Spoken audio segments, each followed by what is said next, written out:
મારું નામ છે હરિવર્ધનભાઈ ઉર્ફે પપ્પુભાઈ, ખંડુભાઈ પટેલ, ગામ ડુંગરી, તાલુકો મહુવા, જિલ્લો સુરત. જે આપણું ડુંગરી ગામમાં પ્રમુખ ડેરી નામનું આપણું એક ભેંસનો તબેલો આવેલો છે. બરાબર છે. આ જર્ની અમે 4 પશુથી ચાલુ કરી. હાલ અત્યારે 85 ભેંસો વધતા હિફર થઈ એમ 111 પશુ આપણા પાસે. પછી હાલની પરિસ્થિતિએ રાજ્ય કક્ષા દ્વારા રાજ્ય કક્ષાના મંત્રી રમેશભાઈ કટારા સાહેબ દ્વારા આપણને શ્રેષ્ઠ પશુપાલકમાં ગુજરાત રાજ્યની અંદર બીજા નંબરનું શ્રેષ્ઠ પશુપાલક તરીકે ઇનામ વિતરણ કરેલું અને સન્માન કરેલ છે, જે ગાંધીનગર દ્વારા કરવામાં આવેલું છે. એ અમને અમારા માટે બહુ ખુશીની વાત છે. હાલ મારા ફાર્મની અંદર 85 ભેંસની અંદર 55 થી 57 ભેંસોનું દૂધ હાલ છે. એમાં મુરા નસલ, બન્ની નસલ અને રાજસ્થાનની નીળના જંગલની ભેંસો કરી એમ 55 થી 57 ભેંસોનું દૂધ હાલ નીકળે છે. એમાં 550 થી 600 લીટર દૈનિક દૂધ થાય છે મારું. એમાં મારો પોતાનો એક આઉટલેટ છે, શ્રીખંડનું કામ છે આપણું. અને એ શ્રીખંડની અંદર વપરાતા બાકીનું દૂધ મેં સુમુલ ડેરી ભરું છું.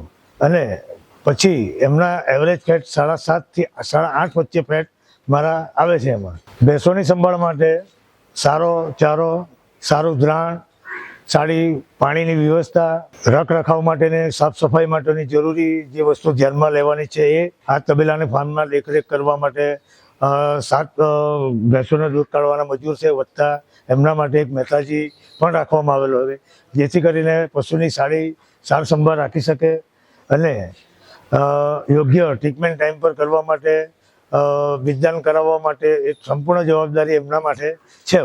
ને એમાં અમે નેતાજી રાખવાથી અમને ઘણો એવો ફાયદો મળેલો છે.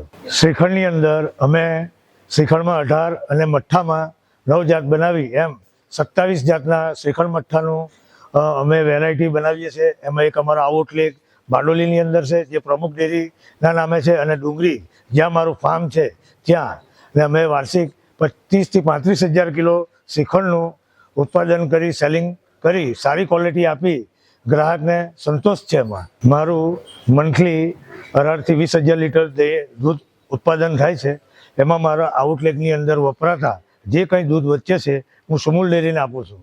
તો મારા સુમુલ ડેરીના તમામ પશુપાલકને મારે એ જ વસ્તુ કહેવું કે સારી માવજાત કરી, સારું ખાનદાન ખવડાવી, સાઇલેજ ખવડાવી ને દૂધનું ઉત્પાદન સારું લેવું. એની પાછળ તમારે બીજદાન કરાવીને સેક્સ શોર્ટેજ સીમન મૂકી એમાંથી સારા બચ્ચા એવા મળે તો એ બચ્ચાનું શેષ પાલન કરી તો એને ભેંસમાં રૂપાંતર કરો તો એમાં આપણને ફાયદો મળવાનો છે.